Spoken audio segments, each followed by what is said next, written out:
Pronto, agora. Bom, gente, bom dia a todo mundo, mais uma vez, né? Vamos iniciar nossa aula de hoje. E hoje a gente vai dar continuidade com o que a gente está estudando com relação ao movimento do modernismo, que nós começamos a estudar na semana passada, certo? Em que nós vimos a primeira geração, foi uma geração muito forte, foi uma geração que realmente abriu as portas para o movimento, né? Foi a geração bem combativa, realmente, e que trouxe aí como os dois principais pilares, né, do movimento. O primeiro pilar é a destruição do academicismo, como eu já havia falado para vocês, né, a intenção de romper com os modelos arcaicos dentro da arte, dentro da literatura, certo? Com todo esse conservadorismo presente no meio artístico. E também com a construção, a intenção de construir uma arte com a identidade nacional, certo? Então, só lembrando para vocês que eu coloquei lá, né, as duas palavras que vocês vão precisar recordar sempre que for falado sobre primeira geração modernista são rompimento, né, no caso destruição, tá? A palavra destruição, e a segunda nacionalismo, beleza? São as duas palavras principais que nós podemos relacionar à primeira geração modernista, ok? E agora a gente vai ver como foi a segunda geração. A segunda geração a gente vai ver o desenvolvimento dela tanto na poesia quanto na prosa. Então ela teve uma expressão boa, uma expressão grande dentro da poesia e também uma expressão grande dentro da prosa. Então a gente vai estudar parte por parte. Então, eu tenho um material sobre segunda geração modernista, poesia, e tem um material sobre segunda geração modernista, a prosa, né? A prosa de 30, que é uma prosa muito expressiva, que vocês vão com certeza lembrar de alguns livros, alguns romances que fazem parte dessa prosa de 30, né? Que normalmente é a prosa regionalista, né? Que se destaca bastante. Bom, então vamos lá. Deixa eu compartilhar aqui na tela para a gente iniciar. Vocês estão me ouvindo direitinho? Tá tudo certo aí no áudio? Estão me vendo também? Sim. Beleza.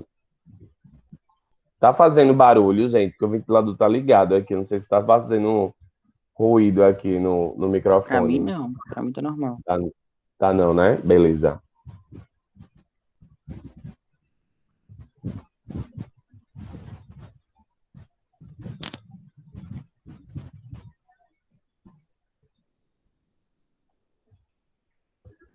Pronto, já aparece na tela, pessoal, o material para vocês. Me digam aí, por favor.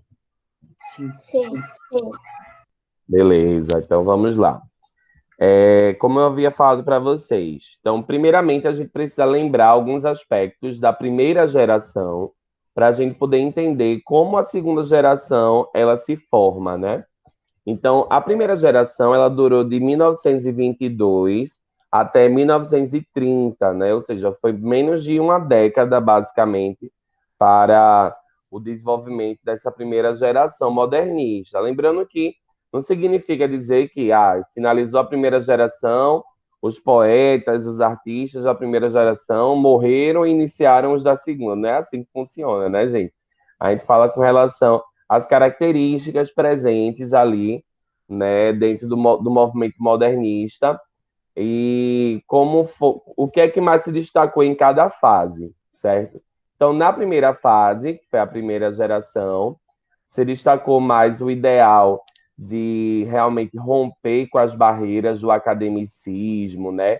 Lá na poesia, o que imperava no Brasil era o parnasianismo ainda, então eles se colocavam contra os modelos parnasianos, então eles traziam muito a questão de utilizar uma linguagem informal, uma linguagem do dia a dia na poesia, usar temas que não eram tão comuns na poesia, né? Fazer um tipo de poesia um pouco humorística, meio irônica, sabe? E ao mesmo tempo tentando criar um ideal de arte nacional, né? Um ideal de identidade brasileira dentro do meio literário, do meio artístico. Foi uma geração que enfrentou muita resistência por conta dessas pessoas mais conservadoras, né? Dentre elas, a gente destaca a crítica feita por Monteiro Lobato, Anita Malfatti. Ela fez uma exposição de arte alguns anos antes da Semana de Arte Moderna e foi duramente criticada por Monteiro Lobato, né? Ele criticou bastante o que ela fazia, né? Então eles eram muito mal compreendidos, mas também eles não ficavam assim acanhados, eles foram muito resistentes. Então eles lutaram muito para poder realmente firmar, né, o movimento modernista no Brasil. Quando entra a segunda geração, gente, que ela é de 1930, eles já vão pegar o cenário um pouco mais tranquilo, certo? Porque a primeira geração foi a que deu mais murro, assim, né?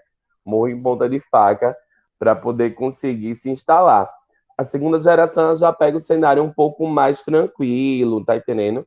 E aí ela consegue, de fato, firmar melhor os ideais da primeira, né? Eles não conseguem firmar melhor os ideais que a primeira trazia. Então, para a gente iniciar, é importante a gente lembrar um pouquinho do contexto histórico de 1930, porque sempre o que acontece no decorrer da história, né, sempre que acontece naquela época, de uma certa forma acaba refletindo na produção artística. Então, vamos lembrar aí algumas coisinhas daí da época, certo? Então, primeira coisa, o que a gente pode lembrar é que na questão política estava havendo um desgaste da política do café com leite, né? Essa política que era chamada dessa forma, porque se tinham aí os estados, né, em destaque na política nacional e econômica também, que eram São Paulo e Minas Gerais, né? E aí, nesse período, já está havendo um desgaste dessa política, né? Em que ficava se revezando, inclusive, no poder, né? Minas Gerais e São Paulo, Minas Gerais e São Paulo, certo? Então, isso aí é um fato importante para a gente poder pensar, tá certo? Outro fato importantíssimo que vai afetar o mundo todo, né? É a quebra da Bolsa de Valores de Nova York, que acontece em 1929, certo? Essa quebra da Bolsa de Valores, ela foi um evento algo que aconteceu e que impactou outros países, né? Porque há essa relação entre a economia, né, do que acontece nos Estados Unidos com outros países, de uma certa forma acaba impactando. Então isso também foi algo que aconteceu na época, certo? Outro fato importantíssimo para a fase foi a Revolução de 1930, certo? Que é considerada o acontecimento da história do período republicano do Brasil, né? Que tinha na época a República Velha, né? E pôs fim a essa República Velha, né? Tem como um dos principais nomes aí dessa Revolução de 30 o Getúlio Vargas, né? Que ele vai ficar um bom tempo no poder, a gente sabe um pouco da história dele, né? E assim, vai ter uma mudança grande, significativa para a política brasileira nessa Revolução de 30, tá? Fora isso, a gente pode citar também uma forte industrialização no Brasil, a gente vai ter um aquecimento da industrialização e uma diversificação do capital também. Isso é outro acontecimento forte e importante. Outro caso é a remodelação da estrutura econômica agroexportadora, né? A mudança aí um pouco com esse desgaste da política do café com leite também vai ter uma remodelação dessa estrutura econômica agroexportadora, ok? Aqui a gente tem nessa imagem, na tela, Getúlio Vargas no Palácio do Catete em 31 de outubro de 1930, né? Alguns dias após a Revolução de 1930. Ele é o que está no meio aí, tá? O Getúlio Vargas. E aí vamos falar logo de início sobre as características literárias dessa segunda geração. Então, na segunda geração, a gente pode citar aí, né, dentre as principais características, primeiro, que ela se inicia com a publicação da obra Alguma Poesia, do poeta Carlos Drummond de Andrade, certo? O principal poeta, de fato, eu falo sem medo de errar, da segunda geração modernista é Carlos Drummond. Carlos Drummond, ele tem um nome muito forte aí para a poesia brasileira, e assim, na segunda geração ele é o destaque total, certo? Apesar de outras pessoas que também a gente vai falar, mas Carlos Drummond, ele tem uma obra, né, muito densa, né, e que é dividida em fases, né? A história dele é dividida em fases, em períodos e tal. Então, a gente vai falar muito de Carlos Drummond de Andrade, tá bom? A segunda geração, ela se inicia em 30, ela se encerra em 1945, tá bom? O que a gente tem também como uma das principais características que eu já falei é que a segunda geração ela incorpora as conquistas da geração de 22. Então, o que a geração de 22 lutou para conquistar, a geração de 30 ela vai meio que firmar, certo? Então, se a geração de 22 ela luta, ela combate para poder conquistar, a segunda vai firmar realmente essas conquistas, certo? Simultaneamente revalorizam e conciliam elementos da tradição com os novos tempos. Isso é algo bem interessante da gente falar, pessoal. Presta bem atenção nisso aí.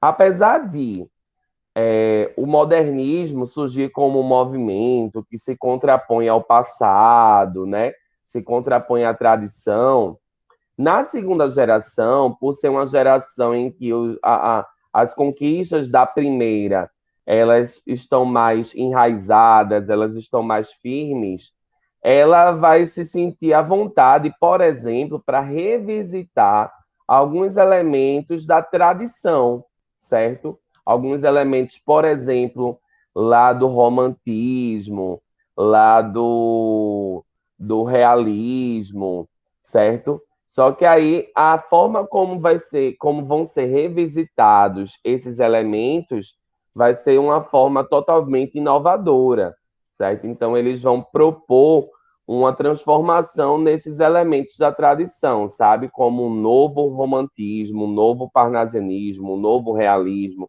sabe? Vai ter um momento aí em que eles vão tentar revisitar algumas características presentes nessa tradição, tá bom? Só que de uma forma renovada, totalmente diferente.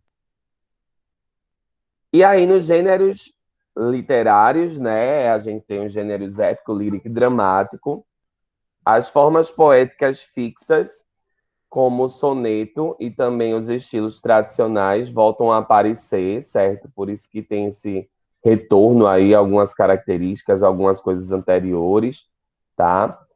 E no neossimbolismo a gente tem a presença de Cecília Meirelles, também uma poetisa importante aí para a fase, né? O neoparnasianismo de Jorge de Lima, o neorromantismo de Vinícius de Moraes, isso falando de poesia. Falando de prosa, a gente tem o neorrealismo, então a gente vai ter a obra, né, que é uma obra bem forte aí, que é do realismo regionalista, certo? Do romance regionalista brasileiro. E aí a gente pode citar Graciliano Ramos, né? A gente lembra de Vidas Secas, tem Raquel de Queiroz, o 15, Jorge Amado, né, com aquelas obras dele que muitas foram adaptadas para a televisão, José Lins do Rei, José Américo de Almeida. Então assim, quando for falar de prosa da segunda geração, a gente vai ter muito pano para manga, tá? Para estudar.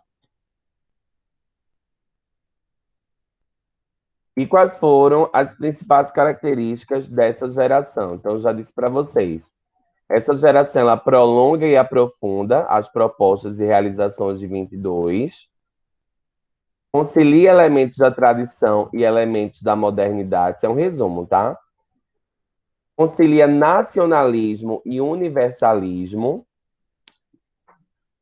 A poesia, a gente tem os poetas de uma cosmovisão. Na prosa, vai ter o neorrealismo, né? Principalmente voltada para o regionalismo, para a poesia regional. Aliás, para o romance regionalista, né? Para a literatura regional. E o engajamento dos escritores nas questões sociopolíticas de seu tempo, certo? Tudo certo aí, gente? Estão conseguindo acompanhar direitinho? Sim. Beleza. Então vamos lá. Para começar na poesia, né, que é o que a gente vai focar a princípio, vamos falar dessa pessoa que está aí na tela de vocês, chamada Vinícius de Moraes, certo?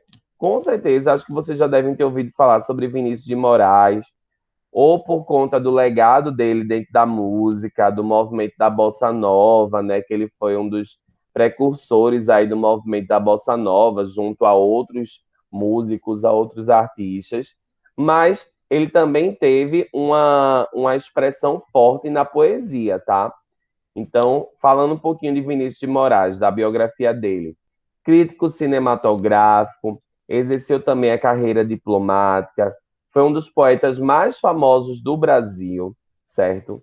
Principalmente por conta da questão da Bossa Nova, né, do movimento da Bossa Nova, que foi um dos movimentos da música brasileira que levou o Brasil para fora, né? Quem nunca ouviu Garota de Ipanema, por exemplo, né? Que é uma música típica, uma música conhecidíssima, um clássico da bossa nova e que foi regravado, inclusive, por vários artistas de fora, né? Então, bossa nova foi realmente um movimento musical que trouxe o Brasil assim para o mundo, certo?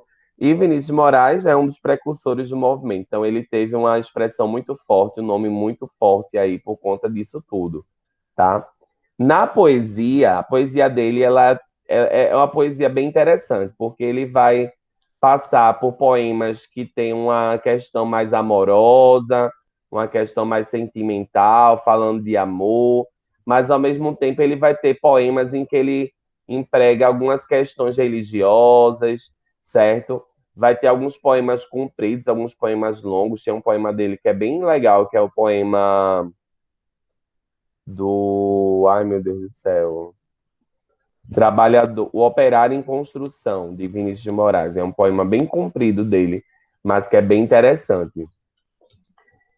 Então, a gente vai ter, né, uma expressão da poesia dele, trazendo alguns temas, algumas questões religiosas, poemas com certos acentos bíblicos, certo? Mas o que vai realmente se destacar e que vai chamar a atenção das pessoas vão ser os poemas dele voltados para a questão do sentimento, do amor, né? E aí ele usa uma linguagem mais realista, lírica também, coloquial. E aí, para exemplificar alguns poemas dele, eu trouxe dois que são poemas conhecidíssimos, vocês provavelmente já devem ter ouvido ou lido, né? O primeiro é o Soneto de Fidelidade e o segundo é o Soneto de Separação. Então, a princípio, eu já queria chamar a atenção para a escolha de Vinícius de Moraes pela forma poética, né? Que no caso aí ele escolheu um soneto. Então, veja, o soneto é uma forma clássica, uma forma tradicional dentro da poesia. E aí, como a primeira geração foi uma geração que houve a intenção de combater, né, esses elementos da tradição, né? Você vê como a segunda ela já se sentia mais confortável para revisitar esses elementos da tradição, como até na escolha das formas poéticas, né? Então o soneto ele volta, tá? O soneto ele volta aí na segunda geração, ele é trazido por algumas pessoas da segunda geração. E aí eu vou ler para vocês rapidinho o soneto de fidelidade, que é um soneto bem bonito, que eu gosto muito, inclusive. Ele diz assim: de tudo ao meu amor seria atento antes de contar o zelo, e sempre tanto que, mesmo em face do maior encanto, dele se encante mais meu pensamento. Quero vivê-lo em cada vão momento, e em seu louvor e de espalhar meu canto, e rir meu riso e derramar meu pranto, ao seu pesar ou seu contentamento. E assim, quando mais tarde me procure, quem sabe a morte, angústia de quem vive, quem sabe a solidão, fim de quem ama, eu possa me dizer do amor que tive, que não seja imortal, posto que é chama, mas que seja infinito enquanto dure.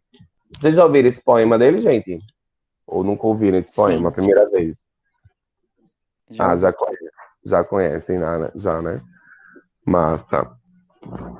Bom, esse poema eu queria só destacar algumas coisinhas, né?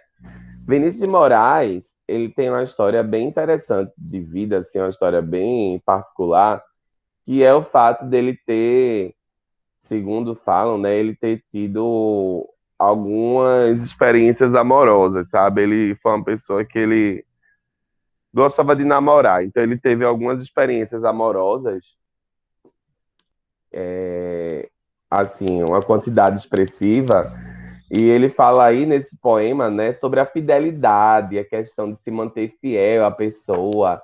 Só que a visão que ele tem é uma visão bem interessante, porque ele fala sobre ser fiel, né? Se a gente fazer a análise do poema dele, a gente percebe que ele faz a análise sobre ser fiel do ponto de vista enquanto o relacionamento durar, certo? O que é ser fiel? Ser fiel é você se manter junto àquela pessoa, né? Tendo uma relação de companheirismo, tendo uma relação de companhia mesmo, sabe? Daquela pessoa que você ama, mas sabendo que um dia o amor se acaba, né? E enquanto esse amor durar, que você possa vivê-lo de forma intensa, de forma bem, como é que eu posso falar? Mas de forma infinita, como ele diz aí, né? No finalzinho, ele fala que seja infinita enquanto dure. Inclusive, ele faz até uma releitura rápida aí, né? Ele faz uma referência rápida a um poema de Luís de Camões, né? Aquele poeta português lá do humanismo, né? Século XVI, em que lá Camões dizia assim: o amor é fogo que arde sem se ver, né? E aí Camões não, Vinícius de Moraes, no finalzinho do soneto de fidelidade, na última estrofe, ele retoma um pouco essa ideia, né, do amor enquanto fogo, dessa metáfora, né, que Camões utilizava para falar do amor, que o amor é fogo. E aí ele vai dizer que possa me dizer do amor que tive que não seja imortal, posto que é chama.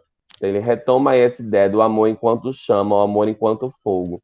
E o amor enquanto fogo, fogo um dia se acaba, né? A ideia é essa. O amor ele queima, ele toma conta, mas um dia ele se acaba, um dia ele se apaga. Por isso que, enquanto ele durar, enquanto essa chama durar, que ela seja infinita, né? A intenção que ele passa aí da visão dele sobre a fidelidade. E o outro poema é Soneto de Separação, que também é um poema muito bonito, tá? Então, depois, quem puder ler com calma esse poema aí, procurar. Ele tem muita poesia legal, assim. Eu aconselho vocês a conhecerem um pouquinho da obra de Vinícius de Moraes. E aí tem o último, né? Outro poema que eu já tinha citado para vocês, que é o Operário em Construção. Esse poema aí, Operário em Construção, ele é um poema que ele é bem social, ele é de cunho político, bem social, tá? Em que, deixa eu ver se eu consigo reproduzir aqui um vídeo para vocês, porque esse link que está aí na tela é de uma animação desse poema em vídeo. Deixa eu ver se eu consigo colocar para vocês. Deixa eu ver aqui. Deixa eu tentar.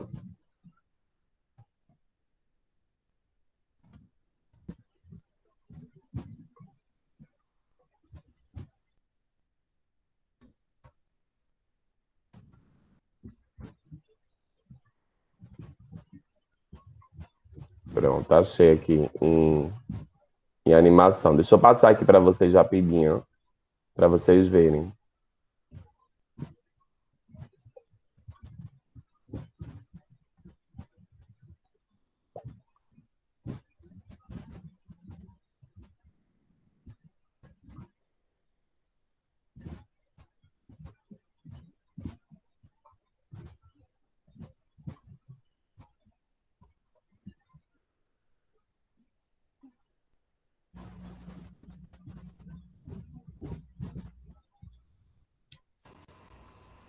E o diabo, levando ao alto monte, mostrou-lhe no momento de tempo todos os reinos do mundo. E disse-lhe o diabo: Dar-te-ei todo este poder e a sua glória, porque a mim me foi entregue e dou-o a quem quero. Portanto, se tu me adorares, tudo será teu. E Jesus, respondendo, disse-lhe: Vai-te, Satanás, porque está escrito: adorarás o Senhor teu Deus e só ele servirás. Lucas, capítulo 5, versículos 5 a 8. Era ele que erguia casas onde antes só havia chão. Como um pássaro sem asas, ele subia com as casas que lhe brotavam da mão. Mas tudo desconhecia de sua grande missão. Não sabia, por exemplo, que a casa de um homem é um templo sem religião. Como tampouco sabia que a casa que ele fazia, sendo a sua liberdade, era a sua escravidão. De fato, como podia um operário em construção compreender por que um tijolo valia mais do que um pão? Tijolos ele empilhava, com pá, cimento e esquadria. Quanto ao pão, ele o comia, mas se fosse comer tijolo. E assim o operário ia com suor e com cimento, erguendo uma casa aqui e adiante um apartamento, além uma igreja, à frente um quartel e uma prisão. Prisão de que sofreria, não fosse eventualmente um operário em construção. Mas ele desconhecia este fato extraordinário, que o operário faz a coisa e a coisa faz o operário. De forma que, certo dia, à mesa ao cortar o pão, o operário foi tomado de uma súbita emoção, ao constatar assombrado que tudo naquela mesa, garrafa, prato, facão, era ele quem os fazia, ele, um humilde operário, um operário em construção. Olhou em torno, gambela, banco, enxerga, caldeirão. Vidro, parede, janela, casa, cidade, nação. Tudo que existia era ele quem o fazia. Ele, um humilde operário, um operário que sabia exercer a profissão.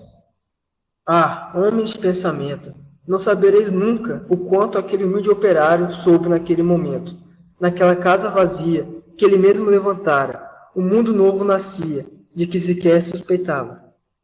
O operário emocionado olhou sua própria mão, sua rude mão de operário em construção, e olhando bem para ela, teve um segundo a impressão de que não havia no mundo coisa que fosse mais bela.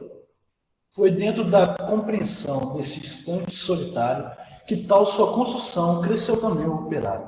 Cresceu em alto e profundo, em largo e no coração. E como tudo que cresce, ele não cresceu em vão, pois além do que sabia exercer da profissão, o operário adquiriu uma nova dimensão, a dimensão da poesia. E um fato novo se viu, que a todos admirava. O que o operário dizia, outro operário escutava. E foi assim que o operário do edifício em construção, que sempre dizia sim, começou a dizer não, e aprendeu a notar coisas a que não dava atenção. Notou que sua marmita era o prato do patrão, que sua cerveja preta era o uísque do patrão, que seu macacão de Duarte era o terno do patrão, que o casebre onde morava era a mansão do patrão, que seus 2 pés andarilhos eram as rodas do patrão, que a dureza do seu dia era a noite do patrão, que sua imensa fadiga era amiga do patrão. E o operário disse não. E o operário fez-se forte na sua resolução. Como era de se esperar, as bocas da delação começaram a dizer coisas aos ouvidos do patrão. Mas o patrão não queria nenhuma preocupação. Convença-no do contrário, disse ele sobre o operário, e ao dizer isso sorriu. Dia seguinte, o operário, ao sair da construção, viu-se súbito cercado dos homens da delação e sofreu por destinado sua primeira agressão. Teve seu rosto cuspido, seu braço quebrado, mas quando foi perguntado, o operário disse: não. Em vão sofrera o operário sua primeira agressão. Muitas outras se seguiram, muitas outras se seguirão. Porém, por imprescindível, ao edifício em construção, seu trabalho prosseguia e todo seu sofrimento misturava-se ao cimento da construção que crescia. Sentindo que a violência não dobraria o operário, o dia tentou o patrão dobrá-lo de modo vário, de sorte que foi levando ao alto da construção, e no momento de tempo mostrou-lhe toda a região. E apontando-a ao operário, fez esta declaração: dar-te-ei todo este poder e a sua satisfação, porque a mim me foi entregue e dou-o a quem bem quiser. Dou-te tempo de lazer, dou-te tempo de mulher. Portanto, tudo que vês será teu se me adorares, e ainda mais se abandonares o que te faz dizer não. Disse e fitou o operário, que olhava e refletia, mas o que viu o operário, o patrão nunca veria. O operário via as casas e dentro das estruturas, via coisas, objetos, produtos, manufaturas, via tudo o lucro que fazia, o lucro do seu patrão. Em cada coisa que via, misteriosamente havia a marca de sua mão. E o operário disse: não! Loucura! Gritou o patrão. Não vês o que te dou eu? Mentira! Disse o operário. Não pode dar-me o que é meu. E um grande silêncio fez-se dentro de seu coração. O silêncio de martírios, um silêncio de prisão. O silêncio povoado de pedidos de perdão. Um silêncio apavorado com medo e solidão. Um silêncio de torturas e gritos de maldição. Um silêncio de fraturas a se arrastarem no chão. O operário ouviu a voz de todos seus irmãos que morreram por outros que viverão. Uma esperança sincera cresceu no seu coração, e dentro da tarde mansa agigantou-se a razão de um homem pobre e esquecido, razão, porém, que fizera o operário construído, o operário em construção.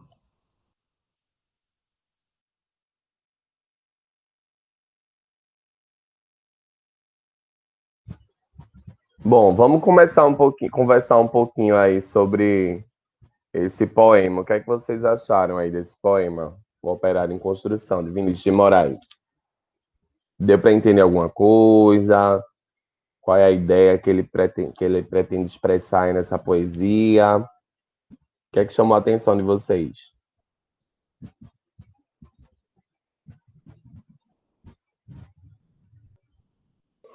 Bem realista.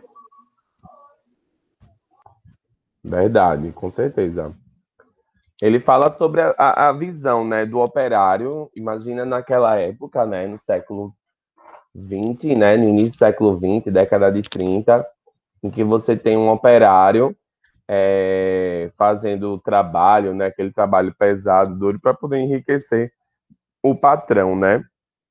A ideia da exploração que o operário sofre para poder manter o lucro e manter o luxo de um patrão, né? Então, até o ponto em que o operário percebe que o que ele faz ali não é nada de melhor para ele em si, mas para outra pessoa, é quando ele aprende a dizer não, né? E aí o poema ele fala sobre isso. Então, essa é outra vertente da poesia de Vinícius de Moraes, que é esse caráter um pouco mais social, tá bom? Então, Vinícius, ele foi um poeta que ele meio que passou por diversas áreas, assim, diferentes, né? Com relação à temática da poesia dele.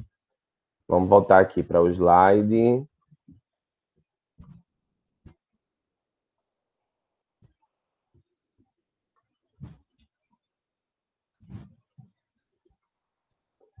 Pronto. Então, assim, tem esse poema, né? E aí eu só queria citar, não vou nem colocar para não perder tanto tempo, mas tem uma música, que é a música do compositor Chico Buarque, chamada Construção, e que é possível perceber uma intertextualidade muito grande com o poema de Vinícius de Moraes, O Operário em Construção, né? Então, se depois vocês puderem dar uma olhadinha, é uma música bem interessante, assim, que a letra dela é uma letra bem engajada também, assim como o poema de Vinícius de Moraes, tá? Aqui tá a letra dela, e aí depois, caso vocês queiram apreciar devagarzinho, vocês podem ler com calma, tá? E escutar o vídeo. Bom, continuando, vamos falar sobre Cecília Meirelles, que também é um nome importante na poesia brasileira, certo? Mas que ela se destaca por trazer para a poesia da segunda fase do modernismo um caráter um pouco mais simbolista, né? Então ela vai herdar algumas coisas do simbolismo, né? E vai encarnar esse simbolismo na poesia dela. Então, a poesia de Cecília Meirelles caracteriza-se principalmente pela leveza, pela delicadeza com que tematiza a passagem do tempo, a transitoriedade da vida, a fugacidade dos objetos que aparecem impalpáveis em seus poemas, influenciados por filosofias orientais e elaborados com linguagem predominantemente sensorial e intuitiva, herdando a linguagem musical de simbolismo. Então, assim, os poemas de Cecília são poemas assim que tratam muito sobre a questão do tempo, sabe? Da passagem do tempo, que o tempo, que tudo na vida passa, sabe? Tudo tem seu tempo, de início e fim. Fala também, ela traz também algo meio que inspirado em filosofias orientais, tá entendendo? Ela vai buscar um pouquinho nessa fonte, tá entendendo? Dessa coisa da meditação, essas coisas assim das filosofias orientais. Então é uma poesia que vai trazer alguns traços que a gente recorda um pouco do simbolismo, né? Que era aquela poesia que tinha aquela intenção de transcender, né? Fazer com que o poeta pudesse transcender o espaço, né? Através da poesia. Além disso, ela vai trazer um sentimentalismo forte na poesia dela, uma saudade, uma tristeza, uma melancolia, certo? Um desencanto. Então, a poesia dela é uma poesia um pouco também forte nesse sentido, sabe? Do sentimentalismo. Aí, para poder exemplificar um pouco da poesia dela, eu vou só falar desse segundo aí, que é o retrato, tá? Então, em que ela diz assim: eu não tinha este rosto de hoje, assim calmo, assim triste, assim magro, nem estes olhos tão vazios, nem o lábio amargo. Eu não tinha estas mãos sem força, tão paradas e frias e mortas. Eu não tinha este coração que nem se mostra. Eu não dei por esta mudança, tão simples, tão certa, tão fácil. Em que espelho ficou perdida a minha face? Então, assim, alguns poemas dela vão falar dessa maneira, né? Como se ela estivesse falando de, de envelhecer, né? Da passagem do tempo, enfim. Então, ela fala um pouco sobre essa coisa, assim, das fases da vida. Ela tem uma poesia bem introspectiva. Continuando, falando agora sobre Murilo Mendes. Murilo Mendes, ele vai trazer aí na poesia dele algumas questões ligadas ao cotidiano. Então, ele procura incorporar aí uma visão global do ser humano na sua poesia, né? A linguagem de Murilo Mendes caminhou por diversos rumos, explorando profundamente as potencialidades linguísticas e exigindo sempre do leitor uma participação ativa na decifração de seus textos. Então, ele vai trazer uma poesia mais ligada à questão linguística mesmo, sabe? A maneira como ele escreve, a maneira como ele se expressa através das palavras. Essa preocupação com a linguagem era uma constante fundamental de Murilo Mendes, para quem a poesia era o pão cotidiano de todos, uma aventura simples e grandiosa do espírito, né? Então é como se fosse um neoparnasianismo, na verdade, né?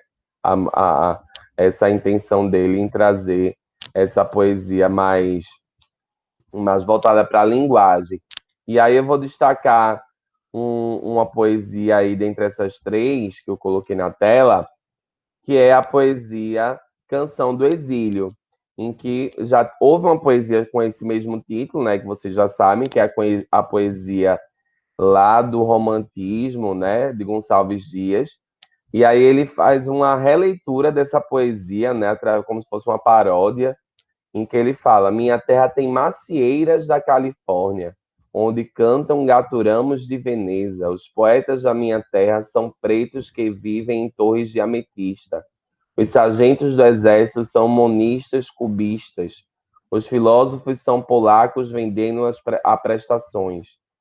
A gente não pode dormir com os oradores e os pernilongos. Os sururus em família têm por testemunha a Gioconda. Eu morro sufocado em terra estrangeira. Nossas flores são mais bonitas, nossas frutas mais gostosas, mas custam 100.000 réis a dúzia. Ai, quem me dera chupar uma carambola de verdade e ouvir um sabiá com certidão de idade. Então é bem engraçado, porque ele pega a poesia lá de Gonçalves Dias, né? Falava, minha terra tem palmeiras, onde canto sabiá. E aí ele traz para elementos da modernidade, né? Ele coloca aí elementos da modernidade, que fica bem interessante a visão dele. Isso era uma coisa que a primeira geração já fazia. Oswaldo de Andrade, inclusive, já fez não sei, não lembro se foi Oswaldo, se foi Mário de Andrade, acho que foi Oswaldo de Andrade. Já fez também uma paródia de A Canção do Exílio, né? Então era uma coisa que o pessoal da primeira geração já fazia. E Carlos Monão. Esse poeta ele vai fazer também, nesse caso aí, da Canção do Exílio. Outro poeta também é o Jorge de Lima, certo? Em que ele vai trazer aí, né, dentro da poesia dele, algumas fases, tá certo? E são 4 fases, na verdade, né? Aí, quais são as fases dele? A primeira fase é a parnasiana, do livro 14 Alexandrinos, do qual se destaca o soneto O Acendedor de Lampiões, de 1927 a 32. Estava presente os temas da infância passada no Nordeste. É desta fase o poema Nega Fulô, também é um poema que até já caiu no Enem, se eu não estou enganado. Teve a questão que usou esse tema, esse poema. Logo depois dessa preocupação regionalista, Jorge Lima passou a escrever poemas de caráter religioso e místico. Esta temática continuou em textos esparsos e nos livros A Túnica Inconsútil, Anunciação e Encontro de Miracelli. O tema das recordações dos escravos e do misticismo africano reapareceu em poemas negros. Sua última obra, Invenção de Orfeu, é um longo poema com características épicas que expressa simbolicamente uma profunda reflexão sobre a vida humana e o universo. Aí tem um poema dele que é Pai João, né, que fala um pouquinho dessa infância. Ele vai trazer essa primeira fase dele, que é a fase em que ele retrata um pouco da infância, é uma das fases que são que é mais conhecida, né, dele. Com relação a ele, a gente lembra muito dessa fase em que ele resgata um pouco da infância dele no Nordeste, sabe? Vivendo numa cidade mais de interior e tal. Então, essa poesia é uma poesia bem forte aí dele. E, por fim, falamos sobre Carlos Drummond de Andrade, certo? Que é um dos principais nomes, de fato, da poesia brasileira e, sobretudo, da segunda geração modernista, certo? Carlos Drummond, ele tem uma poesia que é dividida em algumas fases, né? Ele meio que vai mudando um pouco o olhar dele, a percepção, o foco dele na poesia, mas a gente vai entender um pouquinho cada fase. Então, ó, considerando a mais viva expressão da unidade entre a geração de 22 e a de 30, Carlos Drummond de Andrade, o poeta da escavação do real, começou escrevendo sobre temas cotidianos, em linguagem coloquial e concisa, no estilo dos poemas piadas, que iniciaram o modernismo. Para compreendermos sua trajetória, vamos dividi-la em 3 fases. Começando com a primeira fase. A primeira fase é a fase em que eu trago aí um trechinho aí de uma poesia dele que diz assim: Mundo, mundo, vasto mundo, mais vasto é meu coração. Então, nessa primeira fase aí, a gente vai ter a força do poema piada, aquele poema meio irônico, usando linguagem coloquial, certo? Como era feita na primeira geração modernista, com Oswald de Andrade, por exemplo. Então, nessa fase aí, as obras que representam, né, são Alguma Poesia, de 1930, e Brejo das Almas, de 34, certo? Então, é como eu falei, nessas obras a gente destaca exatamente essa ironia, humor, essa linguagem coloquial, a síntese, são poemas curtos, sabe? E aí tem um exemplo de um poema dessa fase chamado Cota Zero, em que ele fala assim: stop, a vida parou, ou foi o automóvel? Então, é aquele poema curtinho, né? Mas ao mesmo tempo que faz a gente parar para tentar entender um pouco do que o poema traz e tal, né? Então, isso é uma marca aí da primeira fase da, da obra dele. Ele tem também uma fase que é chamada de fase gaúcha, por conta de um poema dele, que é um poema bem interessante, talvez o poema mais conhecido dele, um dos poemas mais conhecidos dele, em que ele traz aí uma visão meio pessimista de sua própria vida, sabe? Ele fala de uma maneira um pouco pessimista dele próprio, sabe? Então ele usa esse termo aí gaúcho para representar essa vida um pouco meio que triste, sabe? Uma pessoa que nasceu para se dar mal na vida, como se fosse assim. Então ele se refere à própria vida dessa maneira. Aí a gente chama de fase gaúcha. E aí, para destacar, tem exatamente esse poema que eu falei, né? Que é o poema de 7 faces. em que ele diz assim: quando nasci, um anjo torto, desses que vivem na sombra, disse: vai, Carlos, ser gaúcho na vida. Então, ele já começa o poema falando que ele nasce a partir de um anjo torto que vive nas sombras, né? Ou seja, talvez um espírito mau, né? Alguma coisa assim, um espírito das sombras. Já quando ele nasce, já vai direcionando ele para a vida. Vai, Carlos, ser gaúcho na vida, ou seja, vai, Carlos, se dar mal na vida. Então, ele fala de uma maneira meio pessimista aí sobre a sua própria vida. A segunda fase dele, certo? Aí, para destacar, tem esses versos aí: mundo, mundo, vasto mundo. Se eu me chamasse Raimundo, seria uma rima, não a solução. E aí vai ser uma poesia um pouco mais sensível, certo? A gente destaca a obra Sentimento de Mundo, de 1940. É o terceiro livro de Drummond, tá? Marca uma sensível mudança na orientação da poesia do autor, em que ele fala sobre ele próprio. Então ele diz assim: meu primeiro livro, Alguma Poesia, traduz alguma inexperiência do sofrimento em uma deleitação ingênua com o próprio indivíduo. Já em Brejo das Almas, de 34, alguma coisa se compôs, se organizou, o individualismo será mais exacerbado, mas há também uma consciência crescente de sua precariedade e uma desaprovação tácita da conduta ou falta de conduta espiritual do autor. Penso ter resolvido as contradições elementares da minha poesia num terceiro volume chamado Sentimento de Mundo, de 1940, que é a fase social dele, né? A fase um pouco mais social, em que ele tem uma poesia um pouco mais engajada socialmente, fazendo denúncias com relação aos problemas vividos em sociedade, certo? Então, essa fase do gauchismo, né, do gaúche, nessa coisa meio pessimista, irônica, engraçada, é deixada um pouco de lado, né, e toma à frente essa fase um pouco mais engajada socialmente, tá? Que aí tem alguns poemas que eu posso citar, tá certo? Tem aí na tela. Um poema bem conhecido dele aí também, chamado No Meio do Caminho, provavelmente você já deve ter ouvido, que é o No Meio do Caminho tinha uma pedra no meio do caminho, tinha uma pedra no meio do caminho, tinha uma pedra. E aí ele vai falar sobre essa coisa, né? Que é bem conhecida. E até hoje é um ditadozinho aí, que vem da poesia dele.